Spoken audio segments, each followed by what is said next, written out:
हाँ,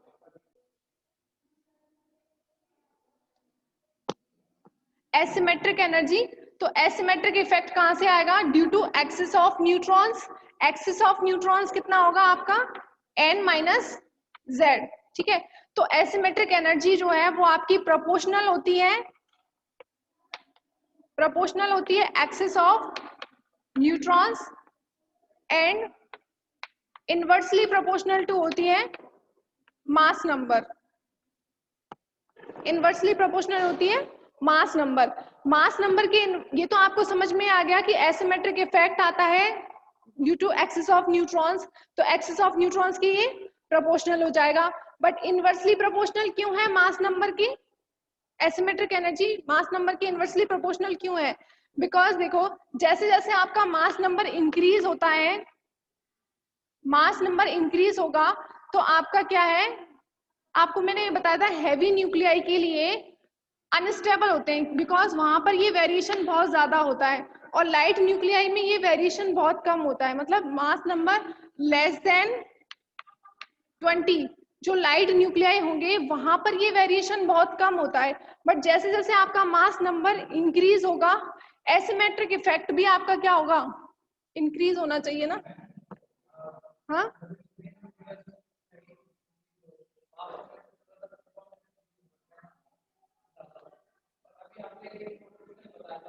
कैसे? Mass number increase होगा, बाइंडिंग एनर्जी इंक्रीज होगी। मास नंबर, हाँ हाँ,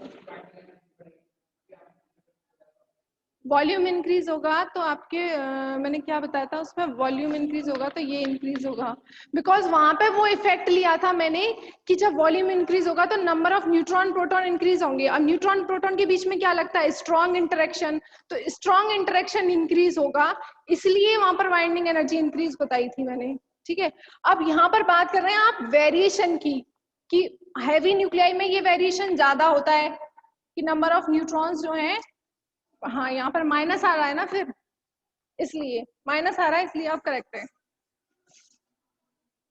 due to this asymmetric effect आपकी बाइंडिंग एनर्जी डिक्रीज होगी, बिकॉज क्या है वहां पर वेरिएशन ज्यादा होगा, तो आपकी एसिमेट्रिक इफेक्ट बढ़ेगा और बाइंडिंग एनर्जी आपकी डिक्रीज होगी। ठीक है, अब लास्ट है आपका पेयरिंग एनर्जी। हाँ, इसको और ऐसे लिख सकते हैं, n इक्वल्स टू क्या होता है? a इक्वल्स टू होता है आपका z प्लस n, और n इक्वल्स टू हो जाएगा a माइनस z।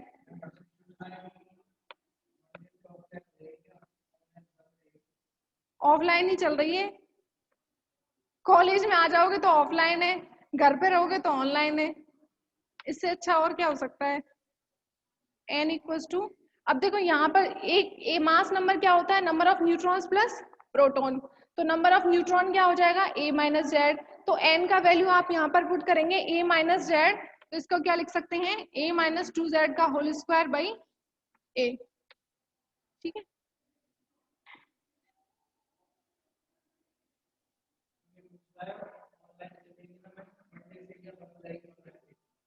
ऑनलाइन बंद नहीं करवा सकते सर, सुनाई दे रहा होगा सर उसे, ऑनलाइन बंद नहीं हो सकती, क्योंकि कोई चेक करने वाला आ जाएगा तो फिर दिक्कत होगी। पर यहाँ सब लोग बैठ जाओगे ना तो फिर मैं कैमरे में देखूंगी नहीं, मैं यहीं देखूंगी फिर। बाकी 3 लोग भी आ जाओ, एक तो हर्षिति है और वो 2 लड़कियां हैं तुम्हारी क्लास में, और कौन है?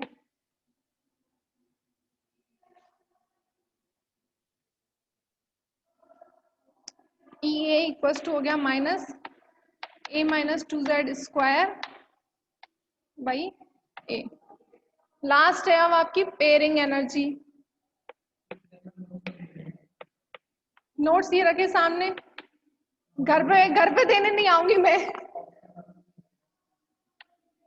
हाँ, पेयरिंग एनर्जी,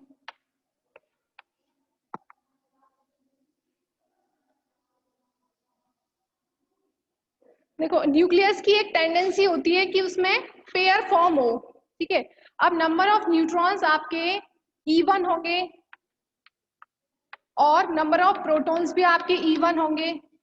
तो इवन होंगे तो सबका क्या है, पेयर फॉर्म बन सकता है। अब यदि एक इसमें से ऑड हो और एक जो है इसमें इवन हो, तो उस केस में क्या होगा, एक अनपेयर्ड तो होगा ही, ठीक है। उस केस में पेयरिंग एनर्जी क्या होगी, 0 हो जाएगी। यहां पर पेयरिंग एनर्जी, तो आपकी जो पेयरिंग एनर्जी होती है वो इनवर्सली प्रोपोर्शनल टू होती है 1/a⁴ कांस्टेंट इसमें से हटाएंगे, EP इक्वल्स टू आ जाएगा AP a⁴ question number 6। Nucleus have a tendency exist in the pair in the nucleus, hence the nucleus having even number of proton and neutron are highly stable। क्या, मैं अभी बताती हूँ।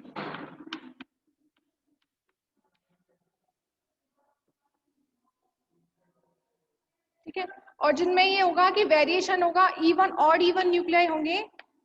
Pairing energy में ये है कि न्यूक्लियस की जो टेंडेंसी होती है ना, वो होती है कि वो पेयर फॉर्म में हो। ठीक है, अब जो ना इवन होंगे वहां पर क्या होगा, पेयर फॉर्म क्रिएट हो सकता है ना, तो पेयर फॉर्म में वो न्यूक्लियाई क्या होंगे, हाईली स्टेबल होंगे। जैसे आपको अभी अभी बताया मैंने 2He4 है, 4 बेरिलियम 8 है, ये सभी क्या है, इवन न्यूक्लियाई हैं। तो इवन न्यूक्लियाई होंगे तो वहां पर पेयर फॉर्म बन सकता है और वो न्यूक्लियाई क्या होंगे, हाईली स्टेबल होंगे, उनके लिए बाइंडिंग एनर्जी भी ज्यादा होगी। बट जो ऑड इवन न्यूक्लियाई होंगे वहां पर क्या है, आपका एक तो अनपेयर्ड रहेगा, तो वो क्या होते हैं, लेस स्टेबल होते हैं। बस यही है इसमें। अब ये कि मास नंबर इंक्रीज होता है तो हैवी न्यूक्लियाई में ये वेरिएशन आ जाता है कि वो ऑड इवन होते हैं। तो हाईली न्यूक्लियाई के लिए क्या होगा, हाईली मास नंबर वाले जो न्यूक्लियाई होंगे उनके लिए पेयरिंग एनर्जी डिक्रीज हो जाएगी, और जो लाइट वाले होंगे उनके लिए पेयरिंग एनर्जी इंक्रीज हो जाएगी। बस इतना ऐसा इफेक्ट है इसमें। अब ये आपके 5 जो कंपोनेंट्स आ गए, इनकी वैल्यू आप यहाँ पर रखेंगे तो टोटल बाइंडिंग एनर्जी आ जाएगी। बाइंडिंग एनर्जी से यहाँ पर इसकी वैल्यू रखेंगे तो ये जो मास का फॉर्मूला आता है उसको बोलते हैं आप सेमी इंफेरिकल मास फॉर्मूला। ठीक है, ये सभी वैल्यूज आप पुट कर दो उसमें, तो मैं वापस लिख दूंगी। अब आपने ये देखा कि क्या सेमी, उससे कुछ रिलेटेड नहीं है इसमें। हिंदी में तो इसको सामी बोलते हैं, पता नहीं किस बेस पर नाम दिया है इसको। EV equals to AVA, only जो वॉल्यूम एनर्जी थी उसकी वैल्यू आपकी यहाँ पर पॉजिटिव थी, मतलब due to only volume energy binding energy आपकी इंक्रीज होगी। अदरवाइज इन सभी इफेक्ट्स की वजह से वॉल्यूम जो आपकी बाइंडिंग एनर्जी है वो डिक्रीज होगी। ES का वैल्यू था AS a⁴ कूलाम एनर्जी थी आपकी AC Z² a⁴ asymmetric energy थी AA A-2Z का होल स्क्वायर, माइनस में ही है बाकी सारी, सिर्फ ये पॉजिटिव थी बाकी सब नेगेटिव, -AA A- का 2Z² A plus AP a⁴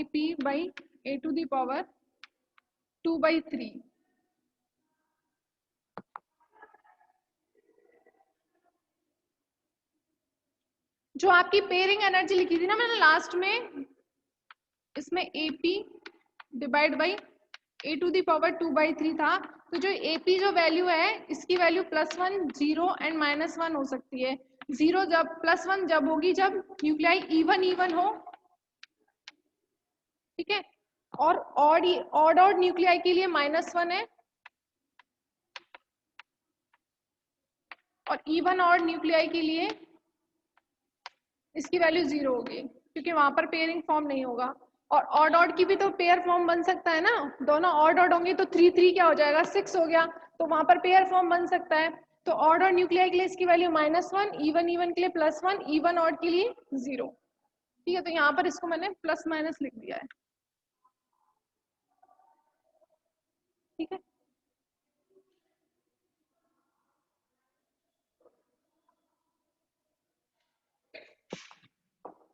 by putting this value in mass formula from equation first, mass of the nuclei m is z equals to कितना आ जाएगा आपका, इसकी वैल्यू पुट कर दो बस, z mp plus a minus z mn minus, अब इसमें minus में लिखेंगे तो ये क्या आ जाएगा, A B A plus A S A to the power 2/3 plus A C Z square by A to the power 1/3 plus A minus 2z का square by A minus plus A P by A to the power 2/3। इसको, ये है आपका semi empirical mass formula.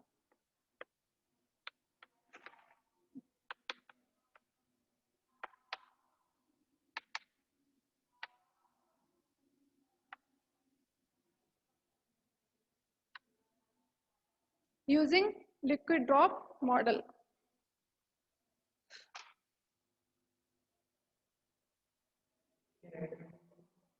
कितनी रहेगी unit, हर्षित पूछ रहा है क्या, कितनी रहेगी यूनिट? बस एक टॉपिक और रह गया है, एक टॉपिक और है।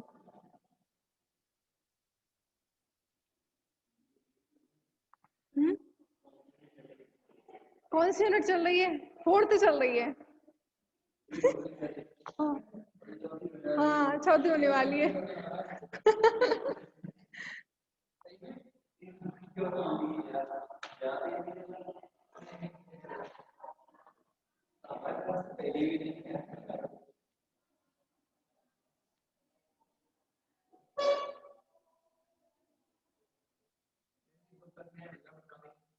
क्या कह रही हैं? सिलेबस बताऊं? सिलेबस की क्या मैं टॉपिक लिखवाऊं यहाँ पे?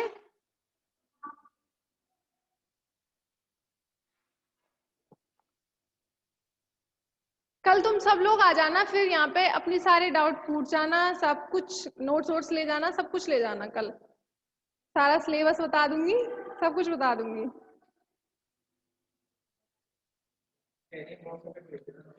अच्छा,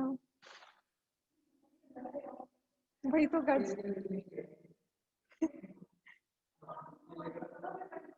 हाँ, कंप्लीट हो गया।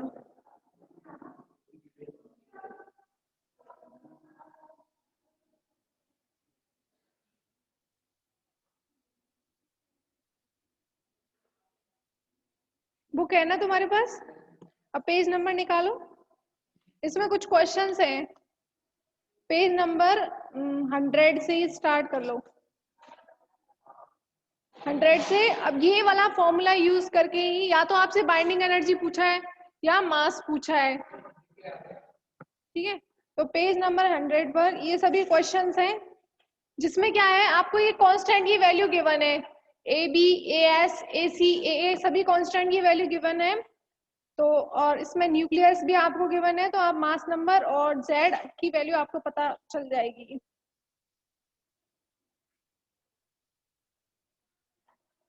ऐसे पूछा है बाइंडिंग एनर्जी पर न्यूक्लियन, तो बाइंडिंग एनर्जी पर न्यूक्लियन में आपको बाइंडिंग एनर्जी तो यही निकालनी है और उसमें मास नंबर का डिवाइड करना है, तो ये आ जाएगी आपकी बाइंडिंग एनर्जी पर न्यूक्लियन। तो ये क्वेश्चंस का करवाऊं इसमें? हाँ एग्जाम्पल है सारे, 16 17 18 19 20 21 22 23 सभी कर सकते हैं आप।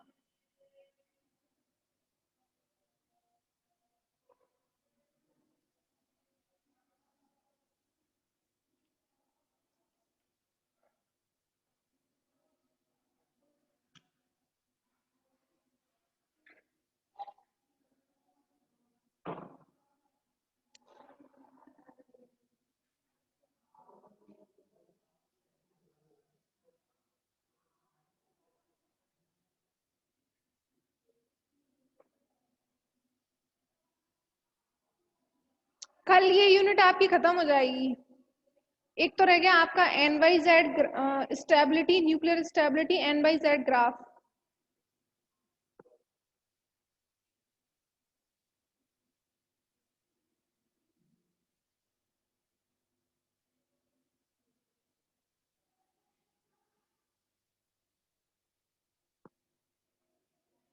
NYZ ग्राफ,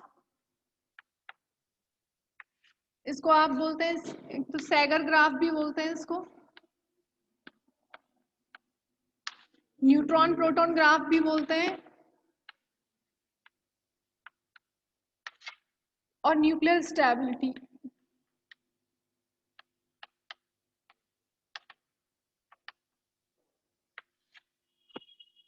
ठीक है, NYZ graph, Segre graph, neutron proton graph या न्यूक्लियर स्टेबिलिटी। तो न्यूट्रॉन प्रोटॉन ग्राफ सिंपल है कि एक एक्सिस पर तो आप ले लो न्यूट्रॉन, नंबर ऑफ न्यूट्रॉन, और इस एक्सिस पर आप नंबर ऑफ प्रोटॉन। ठीक है, तो इसको आप बोल देंगे number of neutron proton graph. अब देखो ये जो लाइन है, इस लाइन पर क्या होगा, हर एक पॉइंट पर नंबर ऑफ न्यूट्रॉन जो है नंबर ऑफ प्रोटॉन के इक्वल होगा। जो सेंटर से ये पास होगी लाइन, उस लाइन पर क्या होगा, नंबर ऑफ न्यूट्रॉन, इसके किसी भी पॉइंट पर आप इस तरीके से ड्रॉ करेंगे तो इस पर नंबर ऑफ न्यूट्रॉन प्रोटॉन क्या होंगे, इक्वल होंगे। तो इसको हम क्या बोलते हैं, N/Z रेशियो क्या आएगा इसका, 1 आएगा, या बोल सकते हैं N equals to Z line, या N/Z इक्वल्स टू 1, क्या बोल सकते हैं आप, क्योंकि N इक्वल्स टू Z जिस न्यूक्लियाई में होता है सिमेट्रिक इफेक्ट, तो उसको क्या बोलेंगे आप, स्टेबिलिटी लाइन। हाँ, फर्स्ट ईयर में था। कौन सी बुक, कौन सी वाली बुक में, फर्स्ट ईयर में ED, अच्छा केमिस्ट्री में होगा, स्टेबिलिटी लाइन। ठीक है, अब देखो जो ये तो आपकी हो गई स्टेबिलिटी लाइन या N equals to Z line, but जो आपकी लाइट न्यूक्लियाई होते हैं A less than equal 20 light nuclei, उनमें तो क्या होता है, ये कॉन्सेप्ट सही है आपका कि N इक्वल्स टू Z होता है, बट जो आपके हैवी न्यूक्लियाई होते हैं उनमें क्या होता है, वेरिएशन होता है। हैवी न्यूक्लियाई में क्या होगा, नंबर ऑफ न्यूट्रॉन्स जो क्या होंगे प्रोटॉन से ज्यादा होंगे, तो ये ग्राफ कैसा हो जाएगा, इधर हो जाएगा, बिकॉज नंबर ऑफ न्यूट्रॉन आपने इस एक्सिस पर लिया है। तो हैवी न्यूक्लियाई के लिए ये स्टेबिलिटी लाइन से वेरी हो जाएगा ये ग्राफ इस तरीके से। ठीक है, अब इस लाइन पर जो हैवी न्यूक्लियाई होंगे उसमें क्या होगा कि उनकी एक टेंडेंसी होगी वो स्टेबिलिटी में आए, तो उनका क्या होगा, वो ब्रेक होंगे। तो ब्रेक होने पर या तो हो सकता है उनका अल्फा डिके या बीटा डिके हो सकता है, बीटा प्लस डिके, डिसइंटीग्रेट होंगे ना, क्योंकि हैवी न्यूक्लियाई होंगे, रेडियो एक्टिव होंगे, तो वो क्या करेंगे, डिसइंटीग्रेट होंगे। बाय डिसइंटीग्रेशन कैसे होगा, by alpha decay, beta plus decay और बीटा माइनस डिके। और ये डिके करने के बाद वो इस तरीके से डिके होंगे कि आफ्टर डिके उनके जो प्रोडक्ट न्यूक्लियाई हो वो इस स्टेबिलिटी रेंज में आ जाए। ठीक है, तो उनका डिसइंटीग्रेशन इस वे में होगा कि आफ्टर डिके उनके जो प्रोडक्ट न्यूक्लियाई होंगे वो इस स्टेबिलिटी रेंज में आ जाए या इसके आसपास। चलो ठीक है,